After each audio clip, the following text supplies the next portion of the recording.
umuntu ugushije ishyano akaba atazi ishyano agushije, umuntu uri mu ngorane akaba atazi ingorane arimo. Bantu mu nyumva biraruhije kugira ngo azakire. Imana iravuga, ivugana n'abayo, ifite uko ibatuma, ifite uko ibabwira, kandi ifite uko ibitaho. Mwavukiye ahantu habi, mwavukiye ahantu habi, abantu bavukiye ahantu habi bagendera ku byo basanze, benshi babijyamo batanabizi. Idini cyangwa se itorero urivukiyemo ukarivukiramo rwose n'uburenganzira bwawe, ugasanga ryarashyizeho gahunda yaryo, ibitabo byaryo, kubera kwiga ibyo bintu no kubibamo ibyashyizweho n'amadini cyangwa se n'amatorero, bakagendera kuri uwo murongo wa kanuni za kanisa cyangwa se wa gahunda z'itorero, kenshi na kenshi ziterekeza abantu cyane ku Mana, ahubwo zibatoza kuba abakozi b'amatorero cyane kuruta gukorera Imana no kuba mu by'Imana. Ibyo byishe ubwenge bw'abantu benshi benshi benshi benshi, nongereho ngo benshi cyane. Umuntu arakubwira ngo iri niryo dini data na mama bavukiyemo, nanjye niryo navukiye. Munyumvira, ni munyumvire ngo none se ngo abantu bangana batya babasha kurimbuka koko? Ibyo bintu birashoboka? Niko ijuru mwe muraryita iki? Bari kuriramo, baba abakozi baryo, barimereramo imvi, bapfuye rirabashingura, bazabyuka mu zuko wa kabiri bajya kurimbuka, kuko bizi bibica ubwenge. Ntabwo ari abantu bose mubona bahurura ku isabato, bagahurura ku cyumweru, bagahurura ku ijuma, uwo mwanda wose ngo Imana izawujyanamo. Oya, nimwemere mupfe, nimwebwe mwizize. Ngaha ho buri muntu wese akagombye gutekereza, uhagarara imbere y'abantu akabigisha ibitajyanye no guhinduka. Banyamatorero, banyamadini, mugushije ishyano. Bariya abantu twitegereza bari ku isi tukabona umugabane munini ni wa Satani, ibitekerezo byabo tukabona niwe ubitegeka, amateraniro menshi niwe uyayobora, ibiterane baba bibwira ngo nuguguhimbaza, barimo kuramya Satani batabizi. Buriya hari uzabasha kurokoka mu isi? Byo mwita ubuhamya sibwo. Nimutanga ubuhamya bw'ukuntu Imana irimo kugenda ikora ibitangaza mu mitima yanyu. ADPR nuzuzwa umwuka, ndashima Imana, sinasengaga ubu ndasenga. Uramaze umudventiste munsi wa karindwi, nkomeza amategeko, nubahiriza ibi nibi. Ururiye umwadepere se ugira ngo umudventiste munsi wa karindwi we ntirukuriye gukangisha ngo umwadepere ngo umudventiste munsi wa karindwi? Ibyo ntibizakurenza na santimetero imuva hasi ngo urazamuka ujya mu bwami bwo mw'Ijuru, ntibishoboka. Ndi umugaturika, soma rozari, niyambaza abatagatifu, mbisubiramo inshuro nyinshi. Mwashyize abantu mu biha, mwarabarindagije, baririrwa mu bintu bidahuje no kuri kw'ijambo ry'Imana. Iyi shapuru uzayivuga inshuro 15, umva icyo gihano ubwacyo cyonyine. Barakubesha ngo iyi nzu yawe utuyemo ni akaruri, nta nubwo isiza sima, ngo umunsi umwe uzabyuka ngo usange yahindutse, ngo inzu iriho zahabu, ngo inzu ngo y'igitangaza, ngo abantu bose bayigende muri Zion Temple, ndi muri Restoration Church, ndi wo muri Beteli, nsengera muri Nazareti, ndi muri Nayoti, ndi muri Eglise Vivante, ndi muri Baptiste, ndi muri Baptiste du 7e jour.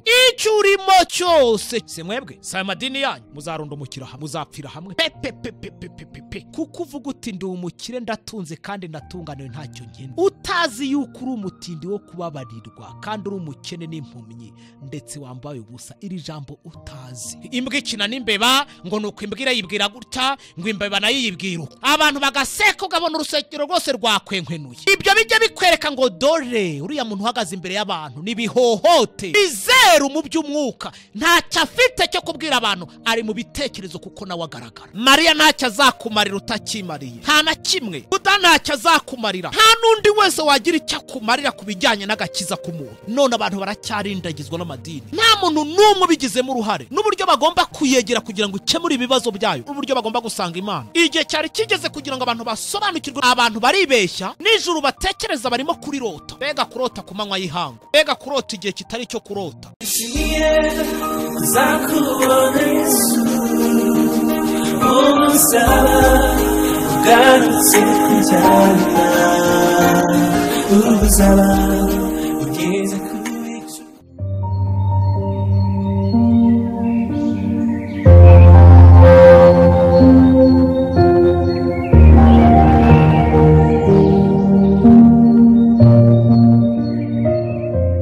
Turabashuhuje.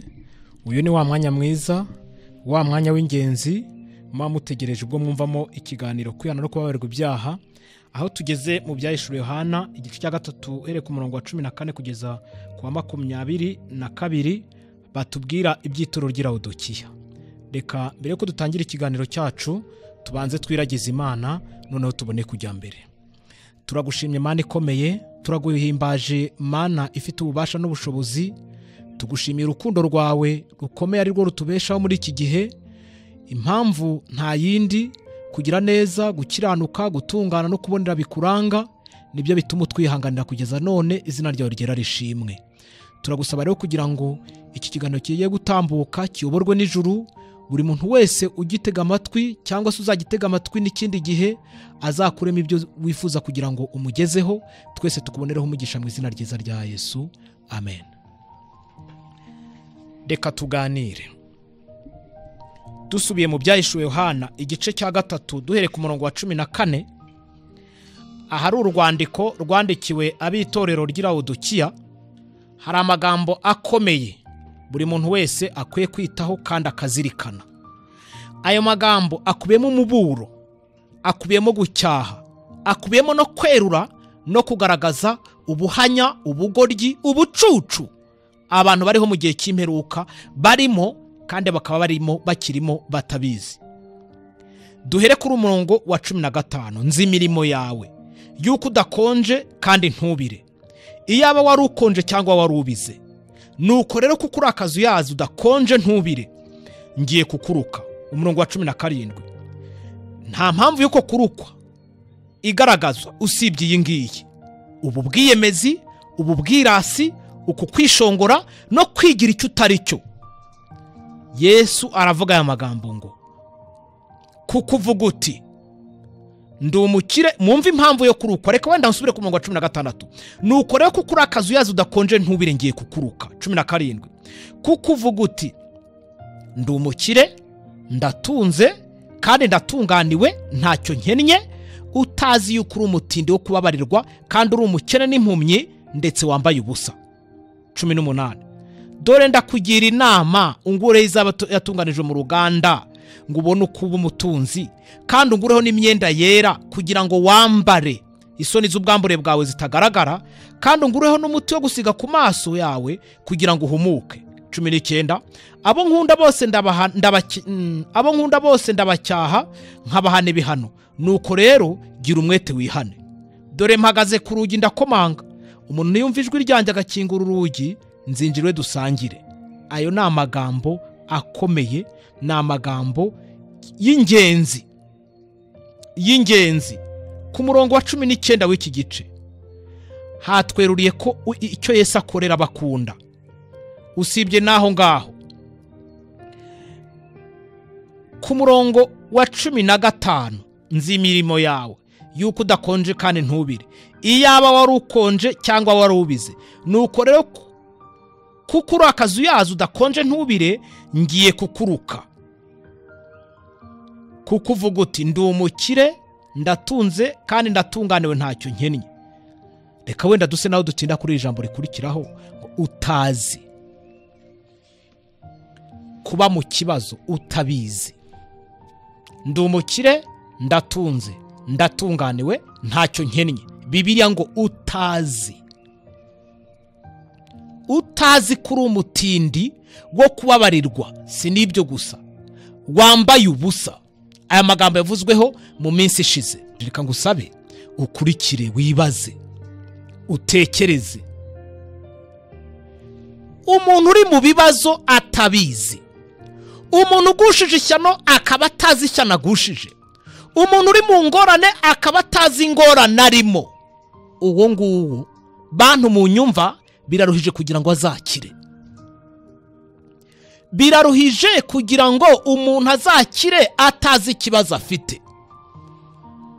Kimwe mu bintu bifasha abantu, iyo batangiye kumva hari ikitagenda mu mibiri yabo, barihuta bakagenda bagasanga abaganga, bakabatekerereza ikibazo cy'ukuntu bumva batameze neza, bakababwira uburwayi bafite n'uburyo bwakira. Muganga akababwira uburwayi bafite n'uburyo bwakira. No mu buzima bwa gikirisitu nuko biteye. Impamvu si ibyo wivurugutamo, impamvu si uko wibonye mu mafuta ya naya, impamvu cyangwa se ikibazo ntabwo ari uko witwaye uko witwara uko, oya, ahubwo ikibazo ni uko utazi ikibazo ufite. Ikibazo nyamukuru ni uko utazi ingorane n'ishyano ugushije. Hari umuganga ukomeye rero, uyu urimo gutanga inama hano, arasaba abantu bose ngo mwese abarushye n'abaremere n'umusange ndabaruhura. Hari icyo mbasaba, hari icyo mbingingira, n'ugusanga uwo wenyine niwe ubasha kugaragaza uburwayi bw'umuntu. Uzi kugira ngo umuntu yihandagaze akavuga ngo genda Nyagasani turabanyabyaha tubabarire, wabibwiwe nande? Ninde wabikubwiye kuri umunyabyaha? Sanga Yesu musaba ati Nyagasani nyereka ububi bwanjye, nyereka ibyaha byanjye, maze urebe ukuntu akwereka kuri umunyabyaha. Abo yabyeretse bakagira amahirwe, bakamuboneraho umugisha kubwo kuba imbere y'Imana, bakiyunga nayo. Hari icyo basabwa. Icyo basabwa ni iki? Turasabwa kumuhora imbere. Nitwiyiringira tukumva ko hari icyo turi cyo, ngurwo urupfu rwacu.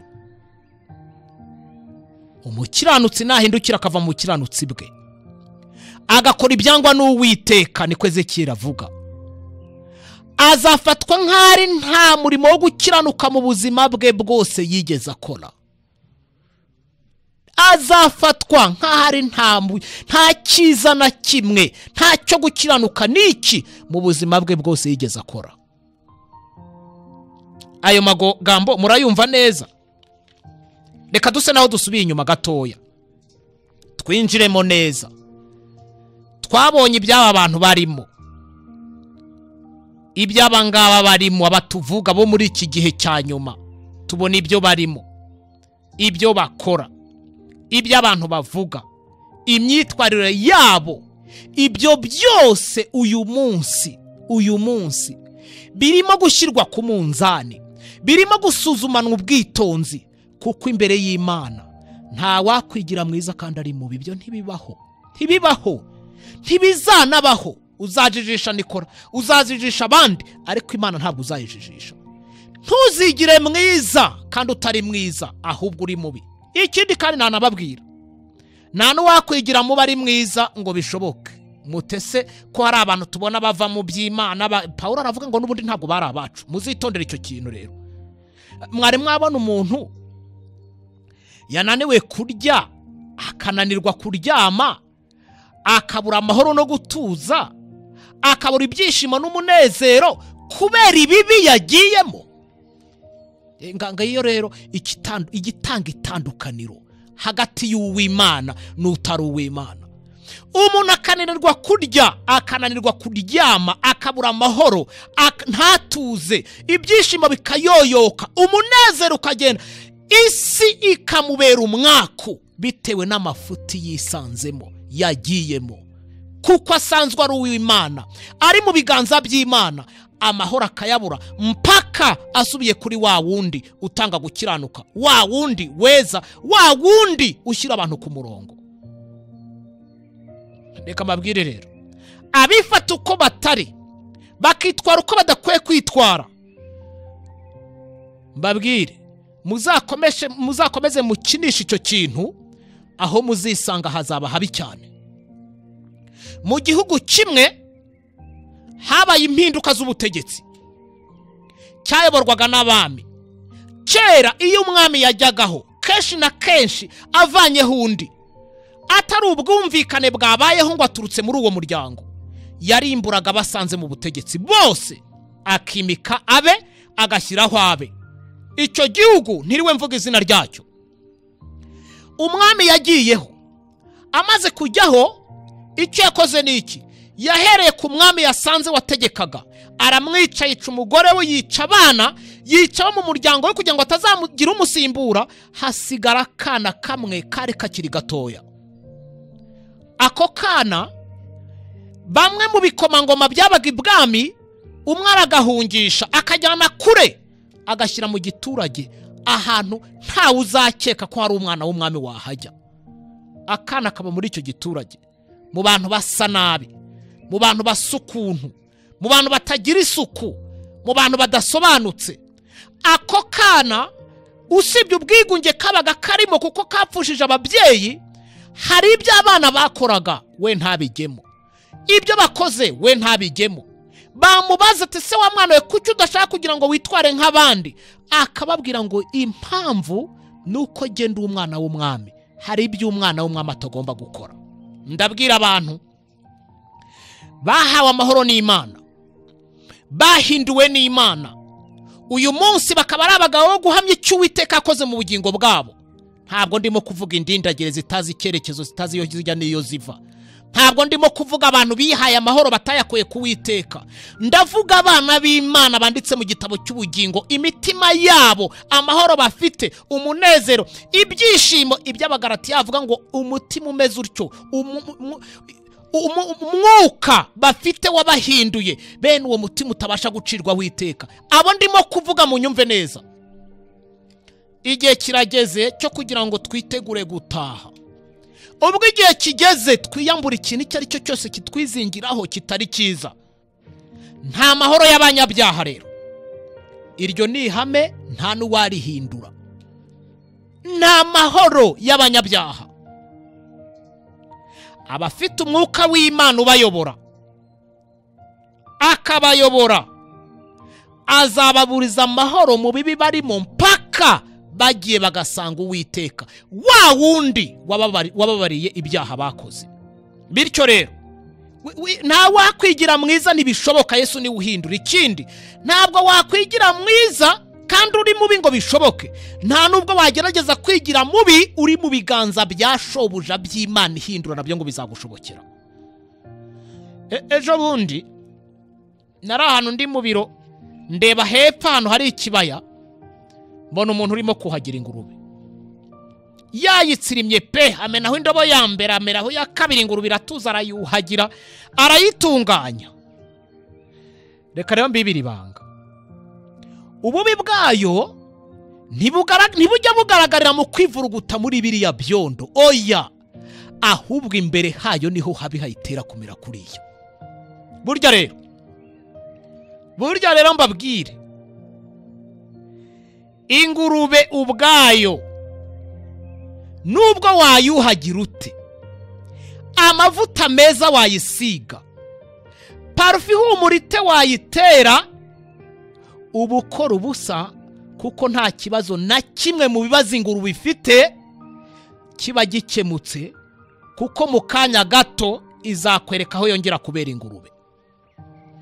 Muti ku cyamagambo arimo kuvugwa twumva akomeye, tutazi n'icyerekezo cy'icyo dushaka kuvugamo cyangwa twishaka kuvugwa. Mu byigisho byabanje hari ibintu byinshi twakomojeho. Twaguye ko ibyo turimo byose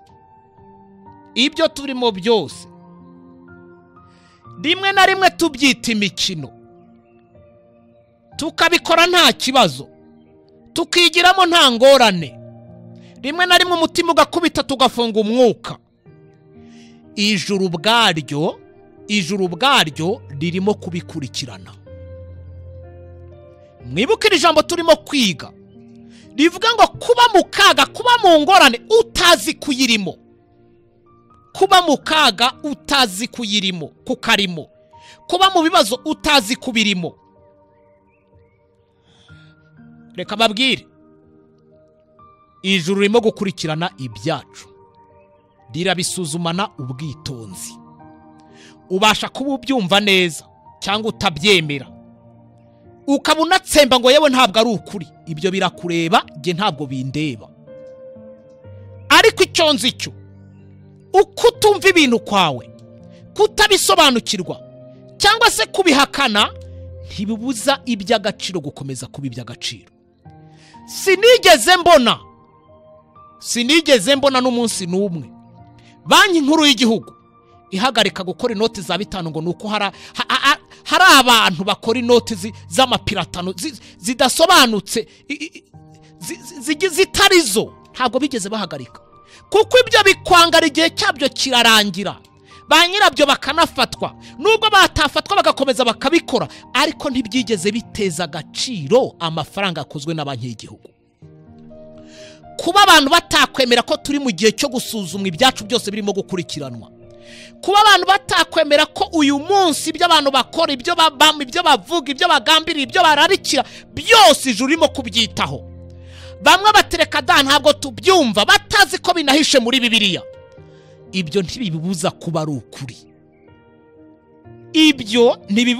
ukuri. Dore zimwe mu mpamvu muri iyi minsi, zimwe mu mpamvu zirimo gutuma abantu batazi ibirimo kubaho, cyane cyane mu ijuru. ariko uti abantu batazi birimo kubera mw'Ijuru. Niki se Uwiteka atatubwira? Niki se Uwiteka ataduhishurira? Niki se Uwiteka atagaragaje mu ijambo rye? Niki se umuntu amubaza akanga kumubwira? Yaremye umunwa ivuga kuturusha, yaremye amatwi yumva kurusha ya yacu. Niki? Bibiliya ngo murasaba ntimuhabwe kuko musaba nabi. Impamvu nta yindi nuko mutazi yo mujya imbere ubwoko bwayo, nuko mutazi abayijya imbere uko bagomba kuyisaba, nuko mutazi icyerekezo cy'ibitekerezo byiza biboneye aho bigomba kurasa ku ntego. Iyo ari gahunda yose ijyanye no gusobanukirwa no kumenya uburyo bwo gusanga Imana kugira ngo ikibazo umuntu afite gikemuke. Iyo ari gahunda igamijwe kugira ngo abantu bamenyeshwe ibyo gukira, bigishwe iby'uko abantu bakwiye, nta mpamvu niyo Uwiteka atungura ubwenge kuri icyo kintu. Imana iravuga, ivugana n'abayo, ifite uko ibatuma, ifite uko ibabwira, kandi ifite uko ibitaho. Zimwe mu mpamvu rero zituma abantu batazi birimo kubaho ubu ngubu, reka mbabwire, mwavukiye ahantu habi. Mwavukiye ahantu habi. Abantu bavukiye ahantu habi bagendera ku byo basanze. Benshi babijyamo batanabizi. Reka mbabwire, kujya mu bintu utabizi bidahuje na buke na busa n'ibyo Bibiliya yigisha, cyangwa se bidahuye no kuri kw'ijambo ry'Imana, ngiryo ishyano abantu bagushije. Ngiryo ishyano abantu bagushije. Icyitonderwa rero, idini cyangwa se itorero, babwire, idini cyangwa se itorero urivukiyemo, ukarivukiramo rwose n'uburenganzira bwawe, ugasanga ryarashyizeho gahunda yaryo, ibitabo byaryo, ugasanga umuntu ubwenge urisanzemo kubera kwiga ibyo bintu no kubibamo, ibyashyizweho n'amadini cyangwa se n'amatorero, bakagendera kuri uwo murongo wa kanuni za kanisa cyangwa se wa gahunda z'itorero, kenshi na kenshi ziterekeza abantu cyane ku Mana, ahubwo zibatoza kuba abakozi b'amatorero cyane kuruta gukorera Imana no kuba mu by'Imana. Ibyo byishe ubwenge bw'abantu benshi, nongereho ngo benshi cyane. Iyo rero umuntu agerageje gukosora abantu nk'abo ngabo, bamaze gupfira mu cyo aho bitwa ngo barasengera, umuntu arakubwira ngo iri niryo dini data na mama bavukiyemo, nanjye niryo navukiye, mu nyumvira ni mu nyumvire, ngo kuva kera ngo nize gutya uko yigishijwe nyine, ngo none se ngo abantu bangana batya babasha kurimbuka koko? Ibyo bintu birashoboka?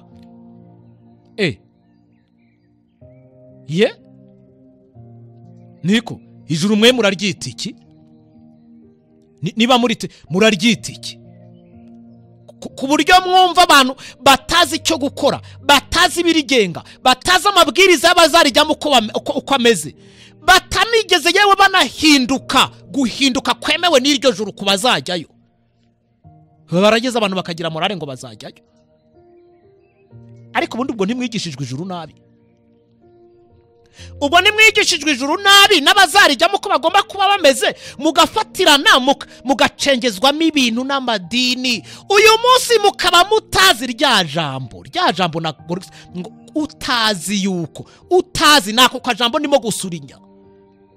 Reka mbabwire, nta mpamvu zo kwihendahenda ngo mu idini ngo wacu ngo banyigishije gutya, ngo nose ngo ko nakoze ngo twebwe batwigisha uku, ngo iri dini ngo niryo data na mama baramaze, barivukiyemo, barikuriramo, baba abakozi baryo, barimereramo imvi, bapfuye rirabashingura, bazabyuka mu zuko wa kabiri bajya kurimbuka. Kubera iki? Kuko bizi bibica ubwenge, batamenye uko bakwiye kugenda imbere y'Imana, uko bakwiye kwitwara nayo. Uwo murage mubi barawugusigira. None kuri uyu munsi urakangisha ngo ibyo urimo ngo umazemo igihe, ngo buriya ngo kuko ngo bimazemo igihe, ngo niba ari amafuti se bizahinduka ukuri? Ibyo ntibibaho. Iryo ni ijuru ndimo kuvuga ubwaryo n'abazarijyamo. Paulo yavuze ati iwacu sinaha. Imana ishimwe nyine. iwacu sinaha ubwoko bw'Imana. Abashaka uzajya mu ijuru iwabo sinaha, iwabo ni mu ijuru, niho bategereje umukiza wabo ko azava. Ni iwabo w'abakijijwe, ni iwabo w'abacunguwe, ni iwabo w'ubwoko bw'Imana. Amabwiriza rero agenga iryo juru, amabwiriza agenga ubwo bwoko bw'Imana, amabwiriza agenga aho hantu hazababwamo n'abakiranutsi n'intore, afite uburyo ateye. Abayagendamo bafite uburyo bagomba guhinduka, bafite uburyo bagomba kumera. Ntabwo ari abantu bose mubona bahurura ku isabato, bagahurura ku cyumweru, bagahurura ku ijuma ngo bose bazakuyu uwo mwanda wose ngo Imana izawujyanamo. Oya, oya, ntabwo ari abo bose. Dore uko Bibiliya yigisha, dore uko Bibiliya yerekana. Ishaka yuko abazajya kujya mu ijuru, cyangwa se abazajya kuba mu ijuru, cyangwa se abazimuka bava muri iyi si bajya mu ijuru, bagomba kuba ari abantu bahindutse ukundi. Amatorero, Bibiliya irimo kutubwira ngo nyamuneka nimwumve iby'Umwuka abwira amatorero.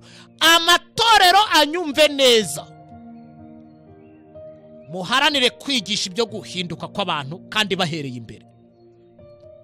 Ibyo mubigisha bya gahunda z'amatorero yanyu, buretse mujye mubahagarara imbere, bazababoha, bazabica, bazabamenagura. Ubwo bazabona ibyabo bibarangiranye bitewe nuko matabigishije uburyo bwo guhinduka, babitakane. Ikimbabaza n'amagambo Satani azabwira abantu bagiye kurimbuka. Azababaza abantu, bazabura icyo basubiza. Mu gihe cyo kurimbuka bategereje kugira ngo bajuguwe mu nyanja y'umuriro n'amazuka, abantu bazataka batake Satani, babaze ngo niko ntabwo mwari munzi, ntimwigishijwe ibyanjye, ntimwabaga mu matorero, ntimwari mufite za Bibiliya? Ati twari tuzifite. Zababwiraga ko hari ikiza Satani ngira? Ati ntacyo. None mwankurikiraga mwanga gukurikira umukiza, mwari muzi ko hari aho nzabajyana. Mwirunduriraga mu bibi, mwavuniraga ibiti mu matwi, mufunga amatwi yanyu ngo mutumve icyo Bibiliya ivuga, mutekereza ko giye Satani hari icyo nzabamarira usibye kubarimbura.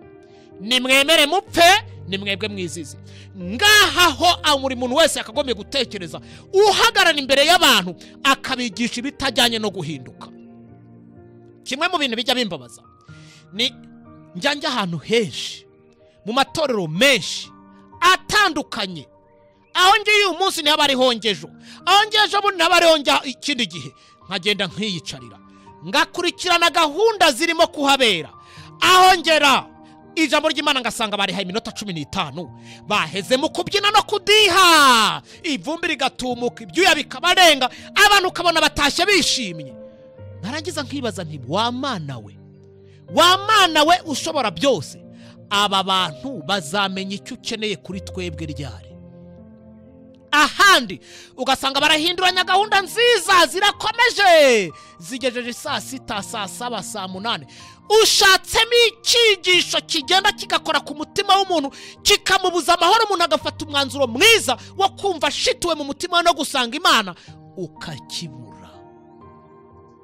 Banyamatorero, banyamadini, mugushije ishyano, mugushije ishyano. Yavuze ngo mugushije ishyano, aya magambo yavuzwe mu byahishuro Yohana. Ijuru ribivuga ribwira abaturage bavuga bari ku isi ngo mwaho wasi bugushije ishyano. Bisobanura iki? Bantu musanzwe n'ishyano, ishyano ari we Satani muramwakiriye, akaga karabonetse. Kimwe mu bintu abamarika bajya bibaza bakanabaza na Yesu ni iki? Bajya babwira Yesu bati, ese Yesu bundi bari abantu twitegereza bari ku isi tukabona umugabane munini ni wa Satani, ibitekerezo byabo tukabona ni ubitegeka, amateraniro menshi ni uyayobora, ibiterane baba bibwira ngo nuguguhimbaza, barimo kuramya Satani batabizi. Buriya hari uzabasha kurokoka mu isi? Yesu arabasubiza neza, arabibabwira, mfite mu bwoko bwanjye bwemeye guca bugufi, ijambo ryanjye bari hagaciro. Yesu yaravuze muri Yohana ngo amagambo mbabwira niyo mwuka kandi nibwo bugingo. Iri jambo mwirengagiza mwabantu mwe, uku gukiranuka kw'Imana kwahishuwe kudaheshwa no gukirana, kudaheshwa n'ibyahanuwe, kudaheshwa n'amategeko, kudaheshwa n'imirimo dukoze, kudaheshwa ahubwo guheshwa no kwizera kubwo kuramya Imana no kuyegera umwuka wayo agahindura ahereye imbere. Uku gukiranuka Imana itwereka kaduhishura muri Bibiliya. Abantu mukamukomeje kukwirengagiza, mukibera mu buhanya n'ubugoryi mwigishijwe mu madini yanyu. Umuntu ukamugezaho icyo kuri ngo reka dajya nigishijwe gutya. Buretse mube muretse muzaba mwirebera. Uzi ko njyanganira n'abantu, umuntu ukagerageza kumwereka by'ukuri, maze ariko hari ikintu kibabaje. Ndi umwadeperi, nuzuzwa umwuka, nshima Imana, ibi nibi, ugategereza ko avuga ngo ndashima Imana yanyeretse ibyaha byanjye, maze kunyereka ibyaha byanjye ndakubitika mbura aho nkwirwa, mbura amahoro, umutima wanjye wuzura agahinda kenda kuturitsa, ndayamanika nsaba Imana imbabara ibyaha nakoze, hari kuri iyi tariki niyi ndayibuka, Uwiteka ngirira neza, sinzibagirwa icyo gitangazo Uwiteka yakoze. Uravuga ngo imodoka yacuritse abantu ngo uvamo, ubundi si yupfa, n'ubundi wari umunyabyaha, n'abagiye suko bakurutaga, suko wabarutaga, niyo ugenda n'ubundi nta cyari gipfuye. Ndashima Imana imodoka yaraguye ndasigara, ukagira ngo abapfuye bo bari abanyabyaha. Wakagombye mbere y'ibindi byose gushima Imana. Sinkubujije kubivuga, bivuge, ariko ubuvuze ubushimye Imana igice byo mwita ubuhamya sibwo. Nimutanga ubuhamya bw'ukuntu Imana irimo kugenda ikora ibitangaza mu mitima yanyu, uburyo irimo kugenda icocagura ibigeso bibi byabokamye, ivanamo imitekerereze ipfuye, ivanamo amarari yerekeza hirya no hino. Imana igenda ihindura ng'iki cyo Uwiteka ashaka.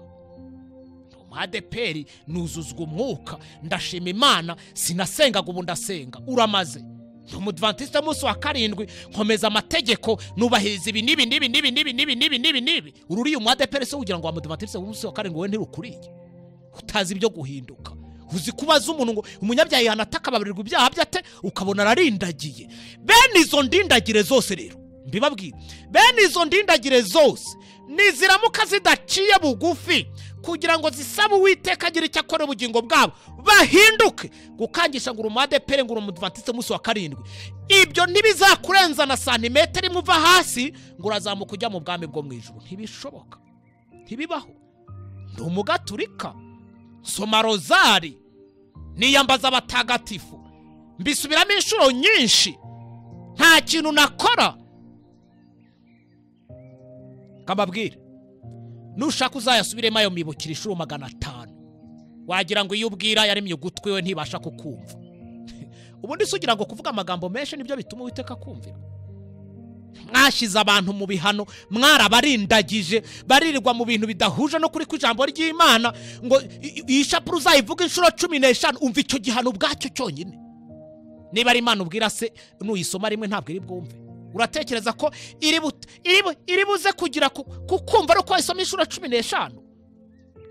Uhuye n'uyu mwadeperi, uhuye n'uyu mudventiste w'umunsi wa karindwi, bazi ngo ibyo babamo batarahindutse imbere bizabakiza. Ndi umuhamya wa Yehova, njyanganira nabo. Ubundi urahamya iki? Urahamya iki ko byakuyobeye? Urabwira abantu ngo turya tunywe, ngo igihe kimwe tuzabyuka dusanga ngo iyi si yabaye paradizo. Ariko nakumira, muzi ko hari ibintu bijya binyobera. Barakubesha ngo iyi nzu yawe utuyemo nakaruri, nta nubwo isiza sima, ngo umunsi umwe uzabyuka ngo usange yahindutse, ngo inzu iriho zahabu, ngo inzu ngo y'igitangaza, ngo abantu bose bayite kuko so yarabirimo na mama wawe abirimo, maze nawe barangije barabigusigira, ubyakira uko. Ndi muri Zion Temple, ndi muri Restoration Church, ndi wo muri Beteli, nsengera muri Nazareti, ndi muri Nayoti, ndi muri Eglise Vivante, ndi muri Baptiste, ndi muri Baptiste du 7e jour. Icyo urimo cyose mbibiri banga, niba hatabonetse guhinduka, murarushwa n'ubusa. Se mwebwe, sa madini yanyu, muzarundumukira hamwe, muzapfira hamwe, pe aka kajagari uwakavanaho uwakarimburana n'imizi kararambiranye. Abantu benshi barashaka Imana, nicyo kimbabaza, barashaka Imana, bajya mu madini bashaka Imana, ariko bagiye kuyarimbukiramo bazize gahunda bashyizwemo, aho gushyirwa muri Bibiliya ngo abantu baba abayoboke ba Bibiliya n'Imana y'ubwayo yayandikishije. Murumva iby'ayo magambo? Abantu bagizwe cyane abayoboke b'amadini kuruta kuba abayoboke ba Bibiliya ngo bayicengeremo bayinjiremo, ku buryo kugeza kuri uyu munota abantu turiho muri iki gihe Yesu atubwira, adutunga urutoki atubwira, muri mu buhanya, muri mu ngorane, muri mu bibazo, ariko ntimubizi. Icyo tugizira murakizi? Rwose nimwumve icyo umwuka abwira amatorero. Nimwumve icyo umwuka abwira amatorero. Urakinishira ijambo ngo kuba abantu bari mu buhanya batabizi, utazi. Kuba mu ngorane utazi kuzirimo. Kareo mbibiri bawe. Umuhango kuba muwumazemo imyaka 20, 100, 1000 udahuje n'ukuri kw'ijambo ry'Imana, udahuje n'icyo Bibiliya yigisha, yewe ntibizawuhindura ukuri. Oya, ntabwo bizawuhindura ukuri, ntabwo bizawuhindura ukuri. Iri jambo muryiteho bakristo bavandimwe, wa mugani wa padiri umurongo wa 17, kuko uvuga uti ndi umukire ndatunze kandi ndatunganiwe ntacyo nkennye, utazi yuko uri umutindi wo kubabarirwa kandi uri umukene n'impumyi ndetse wambaye ubusa. Iri jambo utazi, kuba mu ngorane, kuba mu kaga, kuba mu buhanya, kuba mu kaga karengeje uko umuntu yatekereza, utazi kukarimo. Tugaruke ku byavuzwe, tugaruke ku byigisho byavuzwe byabanjirije ibingibi. Umwe muri bagenzi banjye yarababwiye ko nitutitondera amagambo yose ava mu kanwa kacu tuzayabazwa. Mu cyigisho giheruka mu cyumweru cyashize, ubugugu tugira bwo kutirekura ngo dutange imitima yacu, ko ntacyo umuntu yazireguza imbere y'Imana, uwo mutima nawe utange maze ibindi nabyo byuririreho. Babwire rero dusubiye kuri iyi ngingo ya mbere, ko ibyo tuvuga turebye nabi bizadukoraho.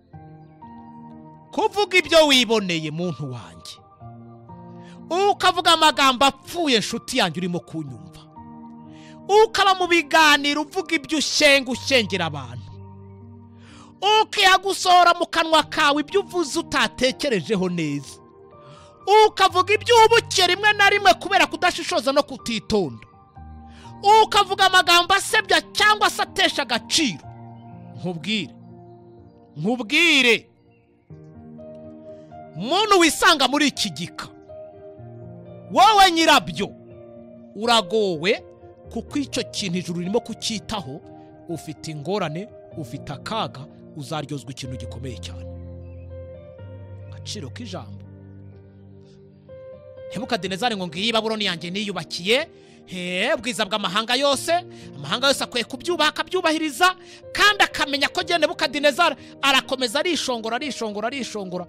Igihano cye cyabaye imyaka 7, arisha nk'inyamaswa, umubiri we warabaye nk'uw'ingona, inzara zarabaye nk'iz'ikizu, ameze n'abasa n'aburusatsi rwarashokomonutse rupima rureshya hafi na metero. Bitewe n'iki? N'amagambo yamuturutsemo yababaje Imana. Kubera iki? Imana yakoze ibishoboka byose, inyura mu bagaragu bayirigisha, irasobanura, ikora ibitangaza. Babuloni ibona ibintu isi yose itigeze ibona. Yesu arahasura, agaragara no mu itanura ryaka umuriro. Arangije uwavuze ati iyi Imana izubaho, iyi Imana ntizasuzugurwe, n'uzayisuzugura bazamwice, kuko Imana ari inyembabazi, abari ubu wa mbere mu kuyisuzugura. Abari ubu wa mbere awari mu butegetsi bw'i Babuloni, mu butegetsi bwa Madini n'abaperesi byagenze bite? Njya mbabazwa cyane n'amagambo Kuro yavuze. umuntu yageze ku butegetsi muzasome rwa kabiri rw'ibyo ku ngoma musome muri Ezekiyeli igice cya mbere ku murongo wa mbere kugeza kwa 5 yerekana ngo abantu bo mu bwoko bw'Imana ntihagire ubakoraho nibagende bubakira Uwiteka urusengero. Wagira ngo yarakijijwe, wagira ngo yaramenye Imana, wagira ngo yarasobanukirwe n'ubu yarasobanukiwe. Mu minsi mike ako kanwa kavagamo ngo abantu bagende basanga Imana yabo, bagende bayisure kuko bumvaga ngo ibe Yerusalemu, bayiramye, bayigaragire, bayubahirize, bayubakira urusengero, basubizaho gahunda zayo. Haravuga ngo jewe ndashima Imana z'ibigirwamana, ngo ubutegetsi bwanjye bugera mu isi yose, ngo amahanga yose ajya nyubaha, ngo kandi asabira Imana z'ibigirwamana jye n'umuhungu wanjye Kambizi tubeho mu mahoro. Nyumvira, ntabwo yateye igeri kabiri, ntabwo yigeze atera igeri kabiri. Amagambo hari igihe mudaha agaciro. Bibiliya tubwira ngo amagambo ararema, kandi natwe twaremwe kubw'ijambo. Ibyaremwe byaremwe Imana ivuze ngo ni habeho. Jya utinya ijambo rero, jya utinya ijambo. Ijambo umuntu avuga, ijambo umuntu asohora mu kanwa ke akarivuga atitaye ku mpamvu nziza cyangwa se mbireka tunabivuge gutyo, akavuga imusohotsemo bikaba atari byiza, akavuga iby'amagambo apfuye, ibyo gushyeshyenga, ibyo kuvuga ibyo utatekerejeho neza, ukavuga ibyo uhubukiye, amagambo asebanya, amagambo atesha agaciro. Bene ayo magambo yose asohoka mu kanwa k'umuntu, ayo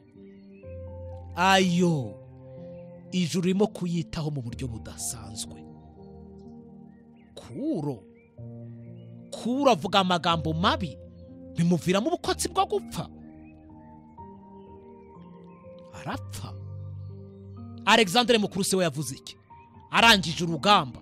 Ngo yaba Imana yari iri hafi nkarwana nayo, ngo yaba yari iri hafi akarwana nayo. Ngo generale wahangana n'Imana ra, namwe munyumvire. Umurenga umunsi waguteye nawe ukumva ko hari icyo uricyo, ukifuza guhangana n'Imana cyangwa se nabayo, uzaba ureba nawe uko bikugendekera. Alexandre ntiyapfuye nk'imbwa se, sinabibabwiye? Generale muzima umaze kurwana akigarura isi yose apfa nk'imbwa, arwara malaria y'igikatu imukoraho, arapfa, abuza n'abasirikare ngo igihe nzapfa muzapfundura isaduka muzayipfumure agoshe, muyipfumura droite, ibiganza byanjye mubishyire hejuru kugira ngo isi yose ibone isomo ko mgiye mu nda y'isi nta kintu njyanye. Wari arimo yirata ngo yahangana n'Imana. Akanwa k'umuntu nakitondere kavemo amagambo y'ingenzi akwiriye kuvugwa koko. Ikindi rero ndashaka kubwira abahanga bo gusetsa n'abanyamashyengo, nimubona abantu barimo gusetsa abantu, barigize abahanga bo gusetsa, ngo bateramiye abantu bakwenkwenuye basetse, abanyamashyengo, mujye muhita mwerura muvuge ku mugaragaro ngo dore abantu barimo kutwereka yuko Yesu Kristo ataba muri bo. Kiriya ni ikimenyetso simusiga cyerekana ngo abantu babarimo gutanga ubuhamya bw'uko Yesu ataba muri bo. Mwabyumvise se? Erega njya mu biterane byinshi cyane, ukumva umupasitori cyangwa se ni umuyobozi wa kanisa cyangwa se ni umukuru w'itorero cyangwa se n'iki, aho kwigisha Bibiliya ngo yerekana ishyano n'akaga abantu barimo kugira ngo bagarukire Imana, ari mu bitekerezo by'ukuntu imbwa yakinnye n'imbeba. Imbwa ikina n'imbeba, ngo nuko imbwa irayibwira gutya, ngo imbeba nayo yibwira uko, ngo abantu bagaseka ukabona urusengero rwose rwakwenkwenuye. Ibyo bijya bikwereka ngo dore uriya muntu uhagaze imbere y'abantu nibihohote, ni zeru mu by'umwuka, ntacyo afite cyo kubwira abantu, ari mu bitekerezo kuko nawe agaragara. Biriya nibyo biba biri mu gahanga ke. Aha kagombye kuba inyuguti handitse amagambo y'ibyanditswe byera, nta kintu kirimo. Abahanga bo gusetsa rero, abavuga ibyo batatekereje neza, abantu b'abanyamashyengo, aba bantu batuzanira ibitekerezo atari byo dukeneye agakiza k'imitima yacu, ngo batwereke Imana, batwereke gukomera kwayo, batwereke ibyaha, batwereke ko dukwiye kwikiranura.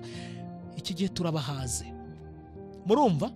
Niba urimo turaguhaze, ariko mubibabwire mutinyuke, mubabwire ko muhaze ibyigisho nk'ibyo ngibyo, mubabwire ko muhaze abanyamashyengo babaza imbere batabereka akaga murimo.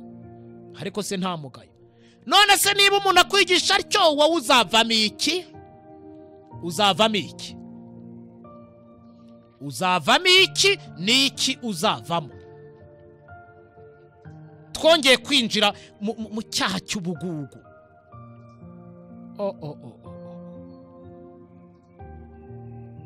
Icyaha cy'ubugugu. Kamabwira igihe cyiza cyo kwitanga ni iki? Matayo, muri Matayo igice cya 6, mubanze mushaka ubwami bw'Imana gukiranuka kwayo niho ibindi muzabyongerwa. Kambabwira, ubushize narababwiye, ubushize twaraganiriye, iki si igihe cyo kwirirwa gukora sensibilisation kugira ngo wibonere amafaranga wenda mvuza amaturo mwahita mwumva ngo amafaranga ngo mukungahaza amatorero, mukungahaza amadini, mutitaye ku gakiza k'imitima y'abayazana. Biratangaje umuntu uhagarara imbere y'abantu agasobanura kuva ku nyuguti ya mbere kugeza ku ya nyuma, abigisha uko bakwiye gutanga amafaranga, ataberekeza kuri Yesu Umukiza w'ababambiwe. Ariko reka nguha akantu gato, batoze Yesu uzarebe ngo amafaranga arizana pe. Batoze Yesu urebe ngo amafaranga arizana, urata umwanya, uravunika rwose. Uribwira ngo kubabwira ngo nibayazane ngo nibyo bizatuma erega rimwe na rimwe bakanababeshya. Kubwo watanze menshi bati buriya nuko ari umuntu w'Imana. Barakubeshye, baranagushuka. Ibyo bakubwira ntabwo ari byo, ntabwo ari byo. Abantu nibigishwe guhinduka guhereye imbere, maze urebe ngo barizana n'ibyabo byose pe. Ahubwo abongira inama abayobozi b'amatorero, abayobozi b'amadini, abayobozi b'amakanisa, mushaka abantu bazi neza kwigisha iby'Imana, bazi neza gusobanura uko umuntu yiyunga n'Imana, bazi neza kwerekana guhinduka kw'imbere. Ntimwihagarareho ngo nuko muri abayobozi, mubaha ijambo maze babigishirize, mujye mwareba uburyo amatorero yanyakungahara. Batigeze bakomoza ku mafaranga. Kubera iki? Kubera ko bazabashyize Yesu imbere. Abihaye rero kwigisha imirimo, abihaye kwigisha imirimo batabanje Yesu, ibyo birabareba. Murimo kurushizaho guhadika abantu mu kutamenya. Yesu uyu munsi aravuga ngo ko abantu bafite ikibazo ariko bakaba batabizi. Rya jambo utazi niryo turimo, n'umutwe w'ikigisho cyacu ni utazi. Mwumve neza, utazi. Reka wenda duse naho iryo jambo tuba twimuke ku kandi kagingo. Buriya si icyaha cy'ubugugu gusa, nta nubwo ari n'icyaha cyo gusohora ibintu wiboneye byose bikava mu kanwa kawe utabitekerejeho. Yemwe n'ibintu bibera mu bwigobeko bw'imitima yacu ijuru ribisuzumana ubwitonzi. Tega amatwi mwumve, munkurikire. Ndabwira abantu bafite amoko muri bo, icyo wiyumvamo icyo uri cyo cyose. Simbizi njya numva abantu babyirata mu bihugu duhana imbibe, babyiyemera. Icyo uri cyo cyose, uri umuhutu, uri umututsi, uri umutwe, icyo uri cyo cyose ukanakiyumvamo, uri ikizira imbere y'Imana. Ntushobora kubana n'Imana. Nkwerurire nkubwire, uri ikizira imbere y'Imana. Ntushobora kubana n'Imana. Abanyamacakubiri babyumve neza. Abantu bafite ibyo bagendana mu mitima yabo akaba ari abanyamacakubiri, babifite muri bo, bakaba bagendana icyaha cy'ubwigomeke, kwigomeka. Abafite ibyaha by'ubuhehesi byarabuzuye, bibiri mbari mu mitima, ariko abantu tubabona, tubitegereza, tukabona n'abantu bazima kubw'amakaravati meza, imishanana myiza, amakositime meza, amakanzu meza bambaye, barengeje kuri ibi byaha. Ibi bintu bihishe mu mitima y'abantu. Urwangano, kuba ubasha kugirira neza umuntu hari ibyo uhishe, hari ibyo umukinga, urimo gukinga uwo bikorera. uburyarya n'uburiganya bwuzuye mu mitima y'abantu, kwishushanya abantu bigaragaza bagaragaza isura badafite, gufata amakanzu n'amakoti bakabirenzaho bakabishyira aho ngaho bakabyambara, abakubona bose bakabakubona utembera ujya mu itorero winjiramo uririmba ubwiriza ari we amoko arimo amacakubiri, ubwigomeka, ubuhesi, urwangano rugeretse, ibibi byose bikaba biri mu mutima wawe. Uyu munsi uragirwa inama, uyu munsi inshuti uragirwa inama, ngo uragaragara neza imbere y'abantu, uri inyangamugayo imbere y'abantu, yemwe rimwe na rimwe banagutoreye uwo mwanya kubera ubunyangamugayo bakubonaho, ariko imbere y'Imana uri ikizira, imbere y'Imana uri ikizira. Uzi Herode ukuntu yigize mwiza, uzi Herode ukuntu yahagara, muzasoma ibyakozwe n'intumwa, ahagara imbere y'abantu aravuga mu magambo meza cyane, abantu bose bakoma amashyi, yewe wagira ngo ni Imana ivuza aya magambo. Bakomeza kumwitegereza, aranezerwa, abantu bakoma mu mashyi barishima. Marayika ava mu ijuru, iyo nkora amahano ayasa urushyi rumwe, wababonaga ari umugabo bagiye kubona babona inyo zirimo kujejeta. Kubera iki? Harimo kugaragara neza, harigira mwiza imbere y'abantu, ahisha ubugome, ahisha uburyarya, ahisha ubugambanyi, ahisha ubwicanyi muri we. Ndabwira imitima y'abanyumva, ndabwira ubwenge bw'abanyumva, nkabwira ibitekerezo by'abanyumva ngo ibyo uhisha, ibyo ubana nabyo, ibyo bintu uhishe muri ubwo bwonko bwawe, muri ibyo bitekerezo byawe, muri uwo mutima wawe, urabihisha abantu, ariko Imana irabizi. Wikomeza guharanira kujya guterana, kuyobora, udasaba Imana ngo iguhindure ihereye imbere. Impamvu ndimo kuvuga iby'aya magambo ni iyihe? Nuko abantu bari mu buhanya batabuzi. Ikindi, ibintu bihishe mu mitima y'abantu niyo ngingo tugezeho, isuzumanwa ubwitonzi mw'Ijuru. Ijuru ikaba arimo gukurikirana uhereye akana kariko kose gakorwa, impamvu yako kuki gakozwe. Uko rero twakwigira beza turi babi, uko twagerageza kujijisha kandi dufite ibibazo, ibyo ntabwo bizabuza ko ibyacu bikurikirana. Muranyumva neza? Ntabwo bizabuza ko ibyacu bikurikirana. Abajijisha rero, abajijisha bagakora nk'abajijishaga intumwa kera, mbere y'uko tuvuga amahirwe abantu baba barakoresheje nabi cyangwa baba baracunze nabi, ibikorwa twirirwa dukora, ingaruka bigira, cyangwa se isura bitanga, cyangwa se icyigisho biha abandi. Ibyavuzwe mbere byakumariye iki? Ibyavuzwe mbere byakumariye iki? Urimo kumva icyigisho muri aka kanya, ibyavuzwe mbere, ibyigishijwe mbere, niki byakumariye? Turi mu byahishuriwe igice cya 3 ku murongo wa 14 kugeza kuri 22, aha tubwira iby'itorero rya Laodikiya. Mu yandi magambo, Laodikiya twababwiye iby'uwo mujyi, twababwiye abaturage baho ukuntu babagaho, twababwiye ubukristo bugezeho ukuntu byari bimeze, twababwiye noneho impamvu Imana yafasha abantu bo muri iki gihe cyacu giheruka, gisoza andi mateka yose yigeze kubaho, impamvu Imana yagereranije ubukristo buriho muri iki gihe na Laodikiya. Kuki bwiswe bw'abanyelaodikiya?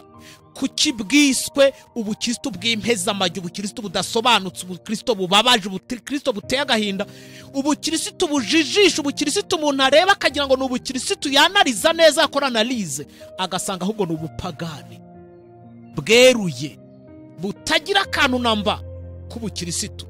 Kuki ubwo bukristo twabuvuzeho inshuro nyinshi kandi twabutinzeho? Ni ukugira ngo buri muntu wese abyumve, abisobanukirwe, amenye ko turiho mu gihe kibi cyane, ubukristo bwataye isura, tutazi ibyo turimo natwe. Ariko icyo nshimira Imana, ntabapfira gushira. Imana buri gihe ihora igira igice gito cy'abarokotse, cy'abasigaye, nk'uko muri Yesaya birimo, nk'uko muri Ezekiyeli birimo, nk'uko mu byahishuriwe birimo. Bitonda kandi bakitondera icyo ijambo ry'Imana rivuga. bakagenda nk'uko ubushake bw'Imana buri. Abo barahirwa kuko bagendana na Yesu iteka, bakamenya icyo ashaka n'icyo yifuza.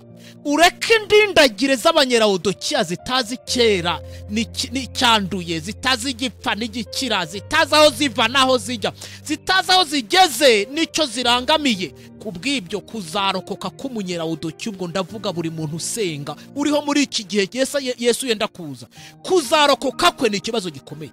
Kereka bari n'ubwenge, kandi ishingiro ry'ubwenge twararivuze mu migani ndetse no muri Yobu. Itangiro ryabyo twarabibonye, ni ukubaha Uwiteka, nta kindi. Dusubiye inyuma gato, twababwiye ibya Efeso. Torero ryakurikiranye na Simuruna, rikurikirana na Perugamo, Perugamo ikurikirana na Tuatira, Tuatira ikurikirana na Sarudo, Sarudo ikurikirana na Filadelfiya. Ubu tukaba twari kuri Laodikiya, dusa naho tugiye gusoza uyu munsi tugakomereza aho twari tugereje. Aha twababwiye ibika bitandukanye, ibyo bikabigiye bitandukanye mu myaka. Ni naryo torero rya Yesu mu binyejana byabanje kugeza kuri uyu munota twicayemo, kugeza muri uyu mwanya. Wowe uteze amatwi radio ubuntu butangaje, urimo kumva iki jambo ry'Imana rivuga. Ibyo twarabibabwiye, turabibasobanurira byinshi. Muri buri gika cyose twagiye tubabwira icyagiye kiranga buri gika. Ikinyejana cya mbere guhera muri 31 kugeza mu ijana, twababwiye ubukirisitu bwaranze abantu b'icyo gihe. Habayeho isoza rya gahunda yari imenyerewe mu iyobokamana, kandi iryo yobokamana ryari rihari muri icyo gihe, ryari rimaze imyaka ibihumbi n'ibihumbi. Ni ukuvuga rero ngo muri icyo kinyejana cya mbere, muri 31 uwo mwaka ugeze hagati, nibwo noneho ibyo byari bimenyerewe, iyo gahunda yari imenyerewe, yari imaze imyaka ibihumbi n'ibihumbi, yageze ku iherezo. Gahunda y'ubuturo bwera ubwabwo yari irangiye, yari ihagaze. Gutamba ibitambo byarangiranye n'umwaka 31, ubwo Yesu ku musaraba yaramaze kwitamba. Dore ko ibyanditswe byera, Yohana igice cya mbere uhereye ku murongo wa 29 herekana ko Yesu ari wo mwana w'intama watambwe uhereye ku kuremwa kw'isi, kandi ko ari we wenyine uwo turimo kuvuga, uwo ari we yari yaje, ari we mwana w'intama wagombaga gutambwa kugira ngo asohoze ibyari byarahanuwe, ibyari bitegerejwe, ibyari byaravuzwe muri Zaburi, ibyari byaravuzwe mu n'abahanuzi, byose byamwerekezagaho nk'uzaza agapfira ibyaha by'abari mu isi. Nguko uko rero igitambo nyirizina cya Yesu cyari gitegerejwe, cyahise gifunga neza izo gahunda, gishyiraho iherezo rya gahunda za mbere abantu banyuragamo basanga Imana. Ikindi kintu cyabayeho, amaturo y'ifu, amaturo y'amavuta ya elayo, umubavu byaherekezaga icyo gitambo cyashushanyaga Yesu, nabyo byarangiriye aho. Ni nabwo Daniyeli igice cya 9 yari maze kugera ku musozo, yari ishoje, cyangwa se ubuhanuzi bwari busohoye ngo azabuzanya ibitambo n'amaturo. Gahunda y'ibitambo yari ihagaze, amaturo yabiherekezaga yinjiranaga n'igitambo buturo bwera yari ihagaze. Ubwo Daniyeli igice cya 9 uhereye ku murongo wa 20 ibirasohoye, Yesu ababaye igitambo gikomeye cyane gikuraho ibyaha, abasimbuye gahunda yari imaze imyaka n'imyaniko ibihumbi n'ibihumbi yakorwaga ikorerwa i Yerusalemu mu buturo bwera, iyaherekezwaga no gutamba igitambo. Ndifuza ko abantu bateze amatwi bakurikira bitonze cyane iby'iki cyigisho. Ubwo turi ku bukirisitu bwo mu kinyejana cya mbere. Noneho rero icyabayeho umuntu agomba kwitaho nuko umwenda ukingiriza hera na hera cyane watabutsemo kabiri. Matayo igice cya 27 umurongo guhera ku murongo wa 51 ni ibyerekana ngo kuva umwenda ukingiriza hera na hera cyane umaze gutabukamo kabiri, nta mutambyi wari ugikenewe, nta muhuza kugeza kuri uyu munota uri hagati y'abantu n'Imana usibye Yesu wenyine. Ibyakozwe mu gice cya 4 umurongo wa 12, kuko ari nta wundi agakiza kabonerwamo, kuko mu isi no mu ijuru ari nta rindi zina abantu twahawe ryo gukirizwamo usibye iry'uwo nguwo Yesu. Uwo niwe wenyine agakiza kabonerwamo. Nta rindi zina abantu bahawe mu isi no mu ijuru ryo gukirizwamo. Nta wundi muhuza dufite. Uwo Yesu ni umaze byose, ni ushoboye byose, ni ugomba gukora gahunda izo arizo zose abantu bakenera z'ikibazo bafitanye n'Imana kugira ngo kibashe gukemuka, cyo gutera intambwe, cyo kwezwa, buri kintu icyo ari cyo cyose. Nta wundi ukidufashamo ni Yesu. Aha ndatanga niba navuga gasopo, niba navuga kwihaniza, niba navuga kubwira abantu bazi ko Buda hari icyo yabamarira, ko bibeshya rwose pe. Abantu bazi ko migurumiko yagira hageze abantu, dore ko abantu basigaye bagasaba mu izina rya migurumiko, muzamwumve muzamukurikirana bari Bujumbura. Abantu bagasaba ibintu barangiza bakabinyuza mu izina rye. Umuntu upfa, umuntu w'injiji, umuntu ukeneye iby'Imana, barangiza abantu bakamunyuraho ngo hari icyo yabamarira imbere y'Uwiteka. Reka babwire, nutigererayo umwenda waratabutsemo kabiri, nutigererayo ntawe uzagusunika ngo akujyane, ntibishoboka. Ugomba kwigeraho.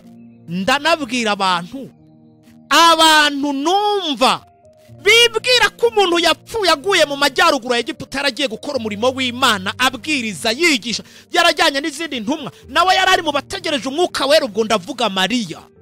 Uyu nguyu abantu bagize umuntu ukomeye cyane ko agira icyo abamarira imbere y'Imana. Muribeshya, mwarayobye, nimuveyo mugarura ibyo bitekerezo byanyu bipfuye. Mariya ntacyo azakumarira utakimariye, nta na kimwe. Buda ntacyo azakumarira, Nikora ntacyo yakumarira, nta n'undi wese wagira icyo akumarira ku bijyanye n'agakiza k'umuntu. Isangire Yesu, nta rindi zina twawe ryo gukirizwamo. Ibindi byose mugenda mutoratora hirya no hino, mugenda mufata hirya no hino, bidahuje no kuri kw'ijambo ry'Imana, sinzi icyo muzabona musobanurira Imana. Sinzi icyo muzabona musobanurira Imana.